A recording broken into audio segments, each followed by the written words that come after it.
এইখানে একটি গাড়ি দুর্ঘটনা হয়েছে, গাড়িটা উড়াইছে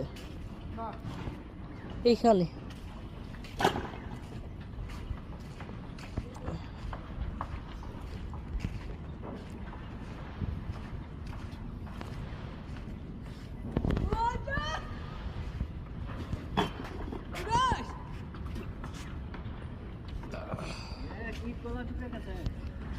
তোরে কইছিলাম তুই গাড়ি খাইয়া মদ চালাইস না।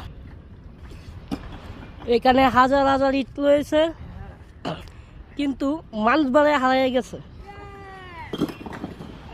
তারা ইট তুলতেছে, কিন্তু মানুষ আজও পাওয়া যায় নাই।